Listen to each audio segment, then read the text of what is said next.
에서 우리나라 노인 빈곤 문제가 뭐 OECD에 과장돼서 보고돼 있을 가능성은 별로 없다. 물론 다만 이제 뭐 기준이나 자료에 따라서 약간씩의 차이는 있을 수 있다라고 생각을 합니다.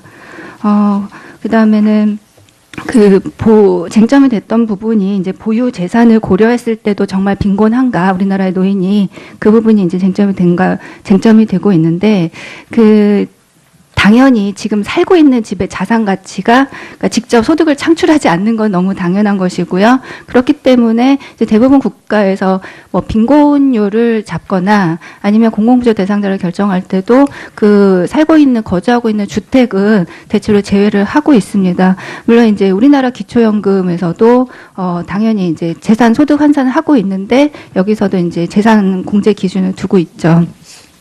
그래서 그러니까 살고 있는 어떤 주택 재산을 이제 완전히 소득으로 전환할 방법이 상당히 마땅치 않기 때문에 이 거주 부동산을 소득으로 환산하는 것은 무리다라고 볼 수 있고요.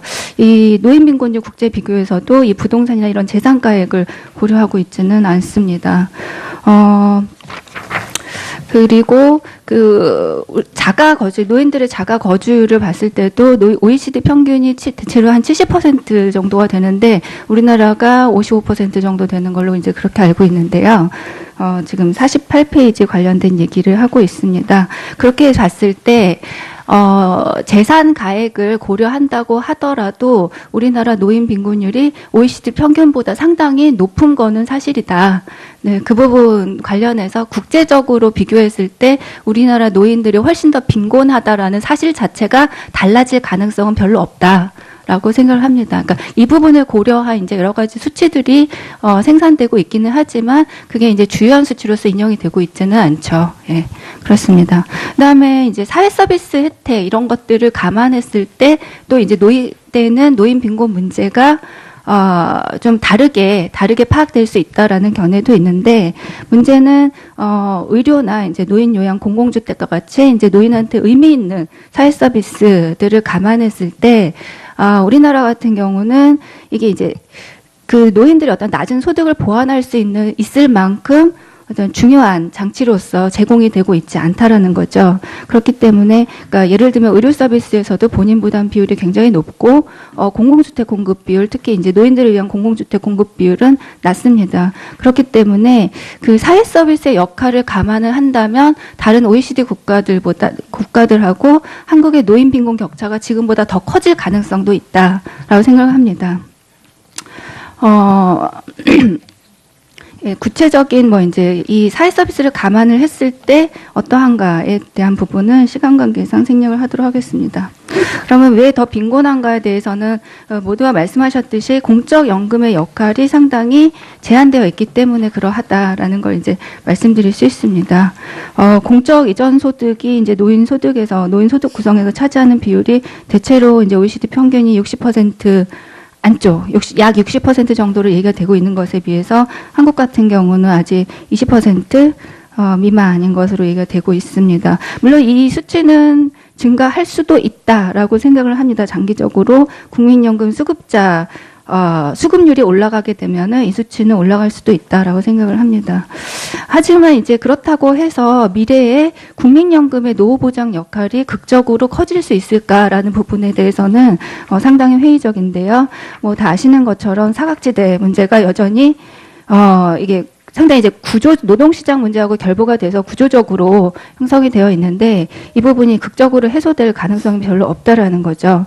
일례로 이제 근로세대 인구 18세에서 59세 사이에 특정 시점에 공적연금 보험료를 내고 있는 적용자 규모가 약 절반이 안 되는 것으로 이제 얘기가 되고 있는데 이런 것들이 수급률 증가 속도를 느리게 만들고 또 노령연금 수급률 자체도 2050년에도 한 63% 정도로 예측이 되고 있는데 이런 어떤 낮은 수급률 그리고 낮은 급여 수준을 가져올 수 있는 중요한 원인이다라고 생각을 합니다. 그다음에 53페이지에 보시면 표 4가 있습니다. 이거는 이제 국민연금 수급률과 급여율 전망 표인데요. 보시면은 수급률 전망이 계속 꾸준히 어쨌든 증가하고 있는 것으로, 하지만 2050년에 가도 68%대에 머물고 있는 것을 보실 수 있고요. 그다음에 평균 소득 대체율이 2020년에 약 25%에 근접했다가 다시 떨어지는 것을 보실 수 있습니다. 이렇게 되는 중요한 원인 중에 하나는 그 제도에 규정된 소득 대체율이 이제 명목 소득 대체율이 낮게 설정돼 점점 낮아진다라는 것 때문이죠. 이게 의미하는 바는 이 평균 소득자를 기준으로 했을 때도 그러니까 공적연금 소득, 국민연금 소득이 그 1인당 최저생계비에 미치지 못하는 수준으로 장기적으로도 그렇게 형성될 가능성이 높다라는 것을 보여줍니다. 그러니까 주로 이제 저소득층 문제를 중심으로 공적연금 급여를 확충해야 된다라는 것을 얘기를 많이 하는데, 이게 의미하는 바는 저소득층뿐만 아니라 소위 평균적이라고 하는 사람들에게 있어서도 국민연금 급여 수준은 너무 낮다. 라는 걸 보여주는 거죠. 그렇기 때문에 그러니까 저소득층뿐만 아니라 평균적인 사람들의 급여 수준 역시도 공적연금, 그러니까 국민연금의 발전을 고려했을 때는 중요하게 감안을 해야 되는 이슈다라고 생각을 합니다.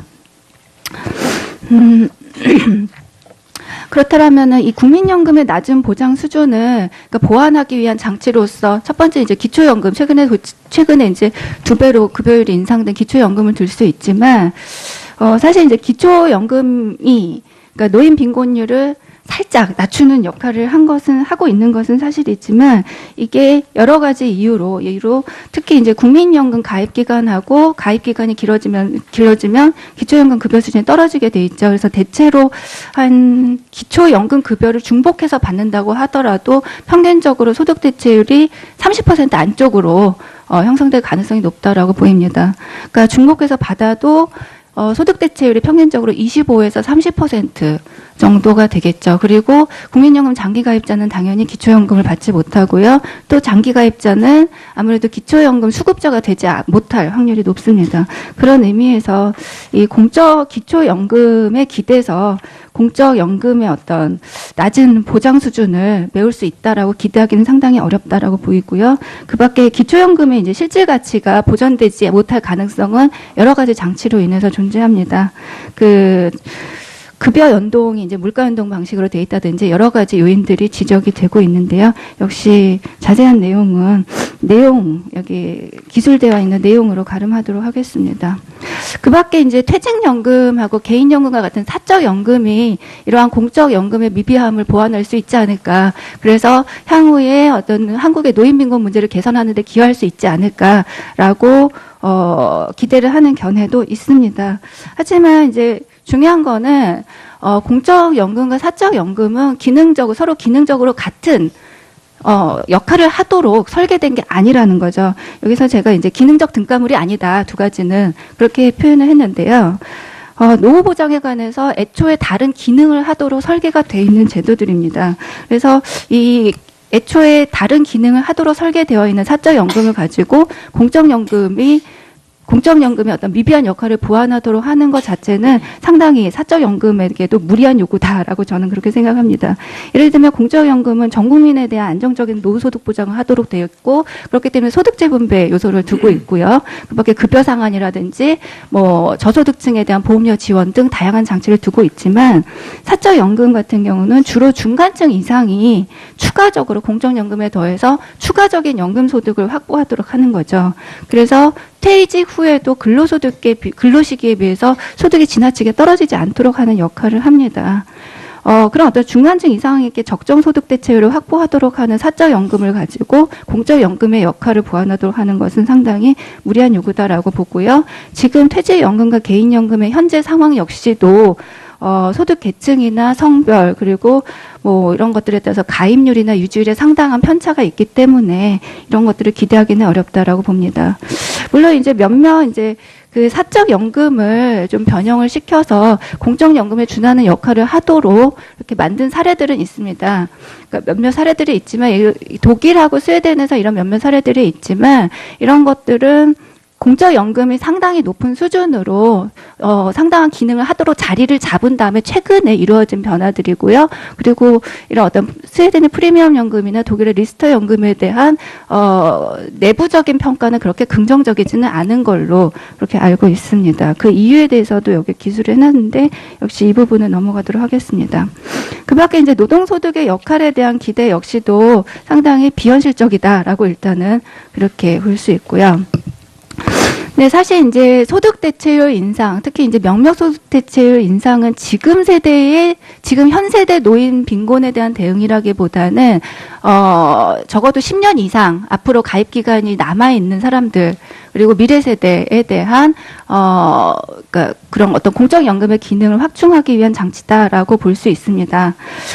그렇게 본다면은 국민연금이 자연스럽게 뭐 자리를 잡아가면서 미래 세대에게 더 나은 급여를 보장할 수 있는 그런 전망을 보여주고 있다면 굳이 명목소득 대체율 인상을 고민하지 않아도 되겠지만 앞에 표사에서 본 것과 같이 평균 소득자에게도 실질 소득 대체율 전망이 상당히 이제 점진적으로 오히려 낮아질 걸로 보이는 굉장히 특이한 양상을 보이고 있기 때문에 이건 사실 어느 나라에서도 어느 나라의 공적연금 발전에서도 보기 힘들었었던 이제 특히 이제 초기 중기 국면에서 보기 힘들었던 이제 그런 특징이기 때문에 거기에 사실 이제 공적연금 소득 대체율 인상을 고민하는 이유가 있다라고 생각을 합니다. 그래서 이 청년 세대 같은 경우는 특히나 이제 다 아시는 것처럼 고용 불안정성이라든지 노동소득 불평등이 더 클 것으로 이제 전망이 되고 있는 세대이기 때문에 아무래도 이제 사적연금보다는 공적연금의 역할이 더 절실하게 필요한 세대다. 그런 면에서 공적연금의 역할을 어쨌든 역할 확충을 뭐 이 세대에 대해서 고민하는 건 너무나 당연한 일이다라고 생각을 합니다. 그리고 앞서 본 것과 같이 이게 일부 저소득층의 소득 확충에 관한 문제가 아니라 평균 소득자들에 대한 공적연금 보장 수준에 관한 전망 역시도 상당히 부정적이기 때문에 이 부분에 대해서 좀 고민이 필요하다. 굉장히 타당한 고민이다라고 생각을 합니다. 그다음에 이제 계속 이제 문제가 되는 부분이 이 재정 문제인데 이 부분 관련해서는 이게 재정 문제의 시간적 스팬에 따라서 논의할 수 있는 대안들이 굉장히 다르다라고 생각을 합니다. 아까도 이제 뭐 말씀하셨듯이 우리나라 국민연금의 어떤 재정 목표가 불확실하다라고 얘기를 하셨고, 그리고 재정 안정의 의미조차도 사실 불확실합니다. 과연 어떤 상태의 재정이 안정적인 거냐. 굉장히 단기적으로 보면 우리나라 국민연금의 재정은 너무나 안정적인 거죠. 너무나 안정적인 상태고, 이걸 또 중기적으로 봤을 때는 더욱더 안정적이고, 장기적으로 봤을 때는 불안정합니다. 근데, 어쨌든, 재정 문제를 어떤 시점으로 보느냐, 그리고, 재정 안정의 의미를 어떻게 보느냐에 따라서 굉장히 다를 수 있고, 예를 들면, 뭐, 독일이라든지 스웨덴의 기준에서 보자면은, 우리나라, 그들의 공적연금 제도는 우리나라의 관점으로 보자면 굉장히 불안정하다라고 얘기할 수 있지만, 사실 그들의 리포트를 보면은 그렇게 부정적으로, 묘사하고 있지 않습니다. 노인 빈곤 격차가 지금보다 더 커질 가능성도 있다라고 생각을 합니다. 예, 구체적인 뭐 이제 이 사회 서비스를 감안을 했을 때 어떠한가에 대한 부분은 시간 관계상 생략을 하도록 하겠습니다. 그러면 왜 더 빈곤한가에 대해서는 모두가 말씀하셨듯이 공적연금의 역할이 상당히 제한되어 있기 때문에 그러하다라는 걸 이제 말씀드릴 수 있습니다. 공적 이전 소득이 이제 노인 소득 구성액을 차지하는 비율이 대체로 이제 OECD 평균이 60% 안쪽, 약 60% 정도로 얘기가 되고 있는 것에 비해서 한국 같은 경우는 아직 20% 미만인 것으로 얘기가 되고 있습니다. 물론 이 수치는 증가할 수도 있다라고 생각을 합니다. 장기적으로 국민연금 수급률이 올라가게 되면은 이 수치는 올라갈 수도 있다라고 생각을 합니다. 하지만 이제 그렇다고 해서 미래에 우리나라 노인 빈곤 문제가 뭐 OECD에 과장돼서 보고돼 있을 가능성은 별로 없다. 물론 다만 이제 뭐 기준이나 자료에 따라서 약간씩의 차이는 있을 수 있다라고 생각을 합니다. 그 다음에는 쟁점이 됐던 부분이 이제 보유 재산을 고려했을 때도 정말 빈곤한가 우리나라의 노인이 그 부분이 이제 쟁점이 되고 있는데 당연히 지금 살고 있는 집의 자산 가치가 그러니까 직접 소득을 창출하지 않는 건 너무 당연한 것이고요. 그렇기 때문에 이제 대부분 국가에서 뭐 빈곤율을 잡거나 아니면 공공부조 대상자를 결정할 때도 그 살고 있는 거주하고 있는 주택은 대체로 제외를 하고 있습니다. 물론 이제 우리나라 기초연금에서도 당연히 이제 재산 소득 환산을 하고 있는데 여기서도 이제 재산 공제 기준을 두고 있죠. 그래서 그러니까 국민연금의 노후보장 역할이 극적으로 커질 수 있을까라는 부분에 대해서는 상당히 회의적인데요. 뭐 다 아시는 것처럼 사각지대 문제가 여전히 이게 상당히 이제 노동시장 문제하고 결부가 돼서 구조적으로 형성이 되어 있는데 이 부분이 극적으로 해소될 가능성이 별로 없다라는 거죠. 일례로 이제 근로세대 인구 18세에서 59세 사이에 뭐 특정 시점에 공적연금 보험료를 내고 있는 적용자 규모가 약 절반이 안 되는 것으로 이제 얘기가 되고 있는데 이런 것들이 수급률 증가 속도를 느리게 만들고 또 노령연금 수급률 자체도 2050년에도 한 63% 정도로 예측이 되고 있는데 이런 어떤 낮은 수급률 그리고 낮은 급여 수준을 가져올 수 있는 중요한 원인이다라고 생각을 합니다. 그다음에 그 53페이지에 보시면 표 4가 있습니다. 생각을 합니다. 그러니까 이 부분을 고려한 이제 여러 가지 수치들이 생산되고 있기는 하지만 그게 이제 주요한 수치로서 인용이 되고 있지는 않죠. 예, 그렇습니다. 그다음에 이제 사회 서비스 혜택 이런 것들을 감안했을 때 또 이제 때는 노인 빈곤 문제가 좀 다르게 파악될 수 있다라는 견해도 있는데 문제는 의료나 이제 노인 요양 공공주택과 같이 이제 노인한테 의미 있는 사회 서비스들을 감안했을 때 우리나라 같은 경우는 이게 이제 그 노인들이 어떤 낮은 소득을 보완할 수 있을 만큼 어떤 중요한 장치로서 제공이 되고 있지 않다라는 거죠. 그렇기 때문에 그러니까 예를 들면 의료 서비스에서도 본인 부담 비율이 굉장히 높고 공공주택 공급 비율 특히 이제 노인들을 위한 공공주택 공급 비율은 낮습니다. 그렇기 때문에 그 사회 서비스의 역할을 감안을 한다면 다른 OECD 국가들하고